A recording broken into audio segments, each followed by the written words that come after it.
नमस्कार, ओम शांति। मैं हूं अजय सिंह सिसोदिया और आप देख रहे हैं अपना favourite channel MP live. Channel का तो स्लोगन है नो फेवर नो फियर, लेकिन हम आए हैं माउंट आबू, जो कि है ब्रह्मा कुमारी का वर्ल्ड हेडक्वार्टर। यहाँ पे तो वैसे ही ना कोई फियर होता है ना फेवर। फेवर सिर्फ एक होता है कि परमात्मा आपके साथ हमेशा खड़े होते हैं और वो आपको फेवर कर रहे होते हैं। मेरी इस यात्रा के अंतिम पड़ाव पर जब मैं पांडव भवन में था, तो मेरी मुलाकात हुई बाबा राम जी से, बी के बाबा राम भाई, जो कि पंजाब से है और लगभग 49 ईयर्स, मैं तो कहता हूँ कि हाफ सेंचुरी हो गई है, गोल्डन जुबली हो गई है, 50 वर्ष लगभग इनको हो गए हैं ब्रह्मा कुमारी में समर्पित हुए। और पांडव भवन के सामने बाबा की वाइब्रेशन में एक भवन है सुख धाम, जहाँ पे लोग रुकते हैं, फॉरेनर्स भी रुकते हैं और यहीं पे वो ठहरते भी हैं, साथ में सामने भी जाकर पांडव भवन में योग करते हैं और बाबा की वाइब्रेशंस का पूरा पूरा लाभ उठाते हैं। तो हम कुछ अनुभव साझा करते हैं बाबा राम जी से। भाई जी, सबसे पहले आप मुझे ये बताइएगा कि कितने वर्ष हो गए आपको ब्रह्मा कुमारी में समर्पित हुए? एग्जैक्टली 49 या 50? और दूसरा, आपको प्रेरणा कैसे मिली, कैसे पता लगा कि ब्रह्मा कुमारी क्या है? पहली बात है कि यहाँ पर जब भगवान के घर में मैं आया तो यहाँ पर मैं 73 में पहले पहले यहाँ आया था।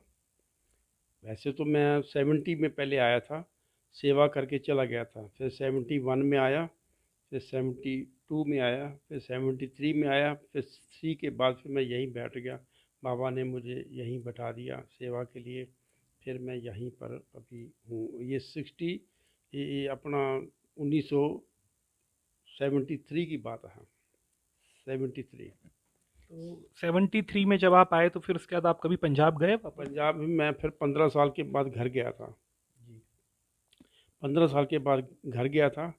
घर वालों को पता था कि ये ब्रह्मा कुमारी के पास ही सेवा करता है, इनकी जीवन भी अच्छी है, देवता लाइफ अच्छी है, वाइब्रेशन अच्छी फैलाते हैं, बहुत अच्छा पवित्र जीवन है, धारणा बड़ी ऊंची है।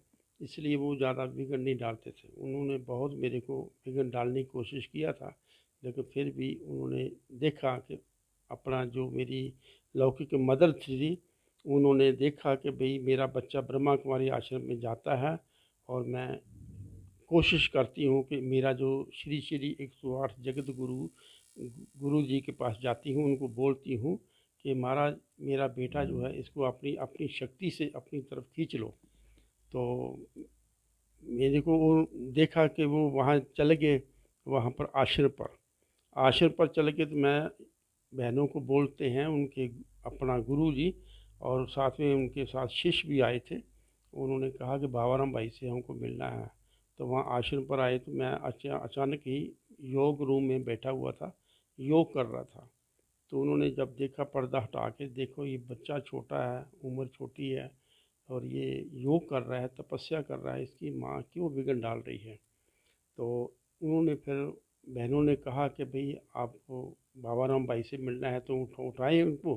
कहा ना, उनको नहीं उठाना है, हम उनको जो देखना था हमने देख लिया। हमको ये जो भी प्रदर्शनी है ये हमें समझाओ।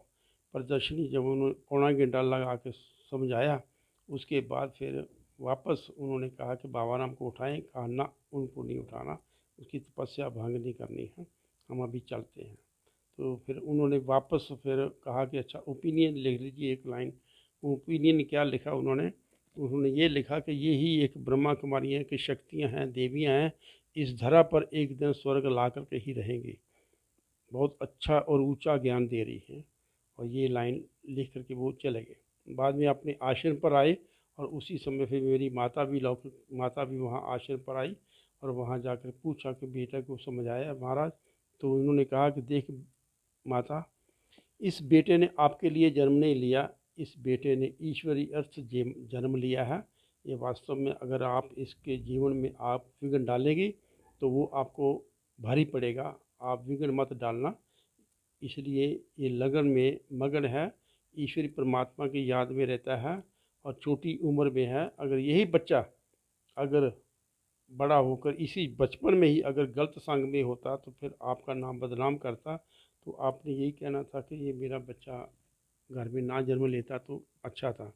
अभी तेरा बच्चा अगर अच्छी धारणा है, ज्ञान ऊंचा है, धारणा ऊंची है, देवता बन रहा है और इतने अच्छे इसके संस्कार हैं, तो फिर भी आप क्यों विघ्न डालती हो? इसलिए विघ्न नहीं डालो। तो मेरे को वास्तव में छोटेपन में ही जब तीसरी चौथी क्लास में था, तो मेरी माँ पूछा करती थी कि तू महात्मा बनेगा?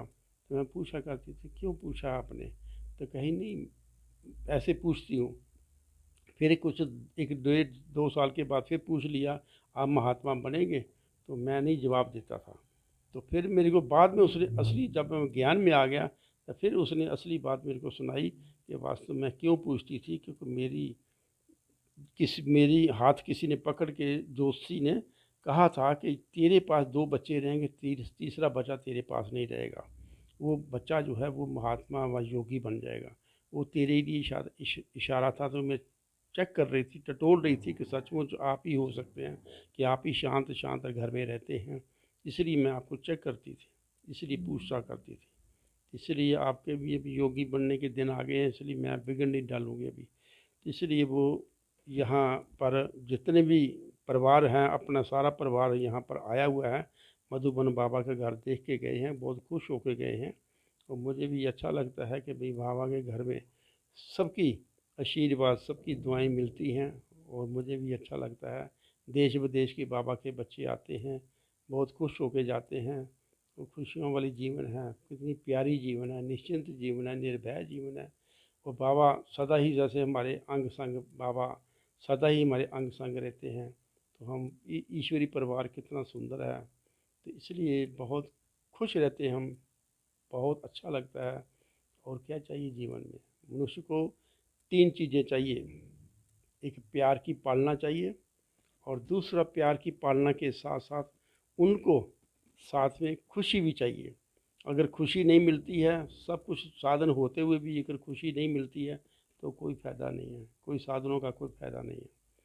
और फिर ये जो है, यानी तीसरी बात कि शांति अगर नहीं है, मन भटकता रहता है, तो फिर भी कोई फ़ायदा नहीं है उसके जीवन जीने का। कितने भी साधन हो, कितने भी वो जीवन में सुख क्यों ना हो, लेकिन फिर भी मन जो है उखड़ा उखड़ा रहे, मन के अंदर ऐसी अशांत मन का अनुभव करता रहे, वो भी कोई फ़ायदा नहीं।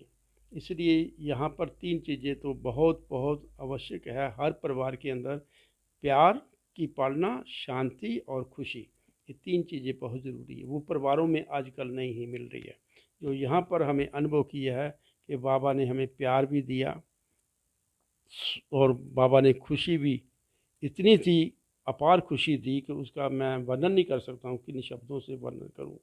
और दूसरा, शांति का इतना अच्छा अनुभव होता रहता है यहाँ पर। जितना योग में रहते हैं, उतनी ही बाबा की लाइट की किरणें बहुत सुख देती हैं, बहुत अनंत प्यार मिलता है। ऐसा प्यार तो दुनिया में कहीं ना मिल पाए। इसलिए हम बहुत बहुत खुश हैं, और अनंत प्यार की पालना यहाँ पर ले रहे हैं भगवान के घर में। इसलिए हम चाहते हैं कि हमारे जैसे हमने अपनी जीवन बनाई है, सभी ऐसी जीवन बनाए। मनुष्य देवता बनने की यहीं पर एक ऐसी ऊंची फैक्ट्री है, जहाँ पर मनुष्य देवता बनाने का, माने कांटों से फूल बनाने की ये फैक्ट्री है मधुबन। यहाँ पर एक व्यक्ति आया था, यंत्र लेके आया था जर्मनी से, और वो सोचता था कि पूरे जितने भी संस्थाएं हैं भारत में, ये मैं चाहता हूँ कि भी भारत के योगी जो है वो देखना चाहता हूँ, वो कहाँ से निकले थे, भारत के योगी कहाँ से पैदा हुए थे। वो जितने भी भारत की संस्थाएं थी, वो सब संस्थाओं को चेक करने आया था कि गुड वाइब्रेशन कहाँ कहाँ से मिल सकती है। तो जब यंत्र खोला उन्होंने, तो जो उसका जो कांटा जो था, वो वास्तव में वाइब्रेशन तक पहुंचता था, लेकिन मिक्स वाइब्रेशन थी। लेकिन उसके ऊपर एक और चिन्ह आता था जिसमें प्योर वाइब्रेशन होती थी, उसमें कोई मिक्स वाइब्रेशन नहीं थी।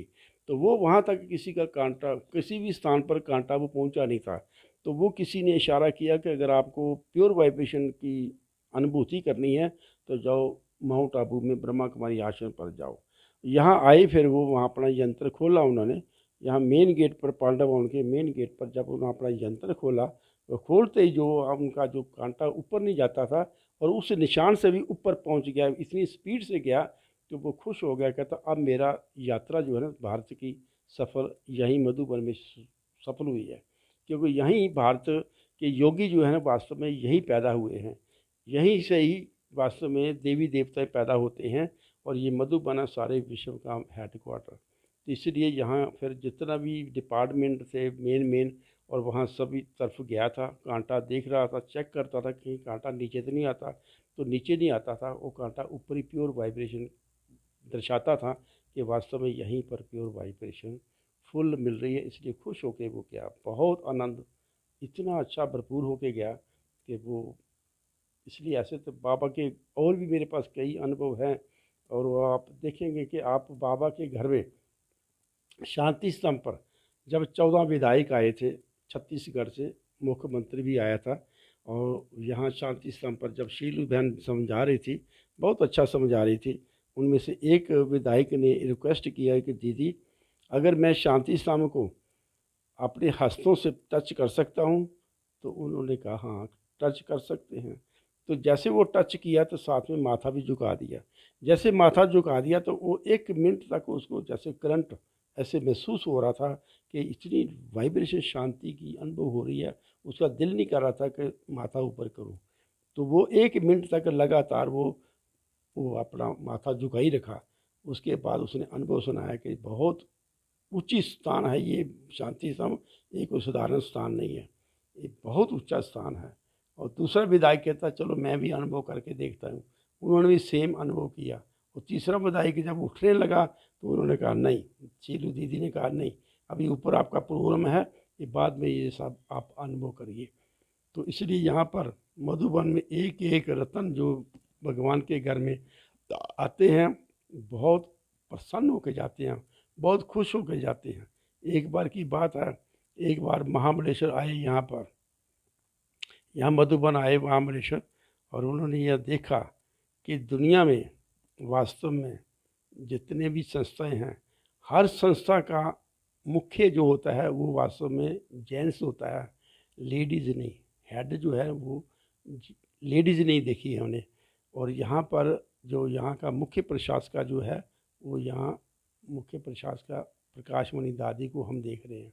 और इतना शांतिपूर्वक यहाँ पर अच्छा चल रहा है संस्था, बहुत शांति है, बहुत प्यार है, बहुत सुख है, बहुत खुशी है, इतनी गुड वाइब्रेशन यहाँ पर अनुभव कर रहे हैं। तो ऐसी वाइब्रेशन देख करके तो वो दादी जी को कहता, दादी जी आज तक जितने भी धर्म पिताएँ आए, जितने भी अपना महाबलेश्वर आए, ये किसने शब्द बोला, ये बोला गवर्नर चन्ना रेड्डी ने। चन्ना रेड्डी जब आए थे स्टेज पर, उन्होंने ऐसा शब्द बोला था कि दादी जी जितने भी महाबलेश्वर इस धरती पर आए हैं, सब ने ये स्वयं अच्छा अनुभव किया पवित्रता का, लेकिन अपने समान किसी एक महाबलेश्वर को नहीं बना पाए हैं। लेकिन आपने 900 टीचर यहाँ हाल में बैठी हुई हैं ओम शांति भवन में, यहाँ सब टीचरों को दादी आपने अपने समान बना दिया, ये वंडर है। ऐसा तो कहीं भी मैंने किसी संस्था में नहीं देखा है। जो यहाँ पर अपने समान सबको बना देना, कितनी बड़ी निर्माणता की मूर्ति हो आप, जो आपने इतना ऊंचा स्थान है आपका, इतनी ऊंची आपकी स्टेज है। और ऐसा तो किसी भी धर्म, ऐसे धर्म जितने भी धर्म संस्थाएं हैं वो कहीं भी मैंने ऐसा देखा नहीं है कि जो अपने समान किसी दूसरे को बना देना, ये बहुत बड़ी बात है। तो अभी एक बार की बात है कि जब एक महाबलेश्वर ने जब देखा कि मैं रात को 2 बजे उठ करके पूरे पांडव वन में चक्कर लगाऊंगा। क्यों लगाऊंगा ऐसा उसने बोला, मैं इसलिए चक्कर लगाऊंगा, यहाँ की वाइब्रेशन मैं कैच करना चाहता हूँ। तो उन्होंने फिर शांति स्तंभ के चारों ओर चक्कर लगाया, और भी जहाँ आंगन है चारों तरफ चक्कर लगाया। 2-2:30 बजे उन्होंने चक्कर लगाता हुआ वाइब्रेशन कैच कर रहा था कि सचमुच यहाँ वाइब्रेशन बड़ी ज़बरदस्त है।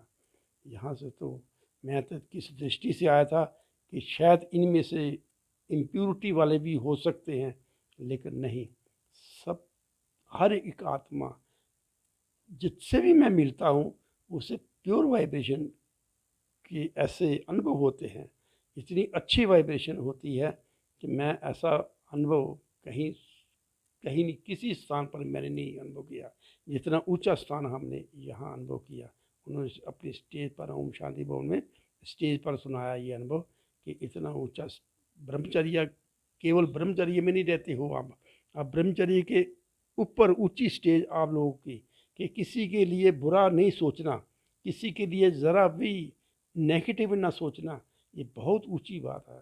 इसको मैं समझता हूँ कि ब्रह्मचर्य तो हम तो मोटे रूप में देखते थे, लेकिन ये बारीक रूप से आप लोग पवित्रता की इतनी गहराई का अनुभव करते हो, ये तो सचमुच आप ही सचमुच देवी देवता बनने के काबिल हो। इसलिए मैं बहुत खुश होकर जा रहा हूँ यहाँ मधुबन में, बहुत आनंद, बहुत सुख का अनुभव करके जा रहा हूँ। और एक बार की बात है कि जब यहाँ पर एक मीडिया वाले आए थे, यहाँ पर 2 दिन रहना था उनको, और तीसरे दिन 2 दिन रहना था और एक दिन रह के यहाँ पर जा रहे थे। तो क्या कि मैं अभी जा रहा हूँ, तो मैं भाई साहब आपने तो 2 दिन रहने का था। कहता हाँ, मेरे को आपने बहुत अच्छी मेरी पालना किया, मेरा बहुत अच्छा ध्यान रखा, मेरा विशेष करके आप लोगों ने मेरी मतलब हर प्रकार से मेरे को कोई तकलीफ़ ना हो, तो आपने फुल अटेंशन रखा। लेकिन मैं ये चाहता हूँ कि आपके जो पड़ोसी हैं माउंट आबू में रहने वाले, मार्केट, होटल, उनके पास मैं रहूँगा, एक नाइट होटल पर रहूँगा। होटल में रह के उनसे आपकी पूरी रिपोर्ट पूछूँगा कि आपका ब्रह्मा कुमारी के बारे में आपका क्या विचार है, कि आप क्या विचार है। तो सब उन्होंने एक एक व्यक्ति से पूछा कि भी आप ब्रह्मा कुमारी के बारे में आपका क्या विचार, अनुभवी व्यक्ति था वो। तो वो हाथ जोड़ के कहता जी ये ब्रह्मा कुमारियाँ, मैं दिल से मेरे से ये शब्द निकलते हैं, मेरे महिमा के शब्द मेरे पास इतने ऊंचे नहीं हैं जो किन शब्दों से मैं ब्रह्मा कुमारी की महिमा करूं। 1950 से जब से यहाँ आई हैं तब से माउंट आबू में कहीं भी भारत में जितने भी हिल स्टेशन है, इतनी शांति का अनुभव कहीं नहीं मिलेगा आपको जितना यहाँ हिल स्टेशन पर शांति का अनुभव इन ब्रह्मा कुमारियों के कारण ही मैं अनुभव कर रहा हूँ। और सारे आबू निवासी अनुभव करते हैं, शांति का अनुभव, पवित्रता का अनुभव, यहाँ की तपस्या का अनुभव यहाँ हम लोग करते हैं। तो हमने बात करी अभी बाबा राम भाई से, बहुत अच्छे अच्छे अनुभव उन्होंने सुनाए। और मुख्य बातें क्या थी कि जब जगत गुरु 1008 के पास गए कि ये रुक जाए ब्रह्मा कुमारी आने से, तो वो नहीं रोक पाए, क्योंकि जिसको परम पिता चाहते हैं, जिसको परम पिता जोड़ते हैं अपने से, फिर उनको कोई दूसरा कैसे रोक सकता है। बहुत खूबसूरत अनुभव सुनाया एक जर्मन व्यक्ति का, जिन्होंने अपने इंस्ट्रूमेंट से चेक किया और उनको सबसे पॉजिटिव और सबसे रिफाइंड वाइब्रेशंस जो थी वो यहाँ पर पांडा भवन में मिली। एक होटल वाले का भी अनुभव कि किस तरीके से इतना बड़ा टूरिस्ट स्पॉट होता हुआ भी यहाँ पर किस तरीके की वाइब्रेशन, शांति और स्थिरता है। तो भाई जी, अब आपके अनुभव तो एंडलेस है और हम आगे भी आपसे कनेक्ट होते रहेंगे। आज के लिए फ़िलहाल आपने जो समय दिया उसके लिए बहुत बहुत धन्यवाद। और दर्शकों, तो ये है 49 वर्ष की तपस्या और उसका अनुभव, और ऐसे भी अनुभव हम आपके सामने लाते रहेंगे। आप देख रहे हैं MP live news. Om Shanti.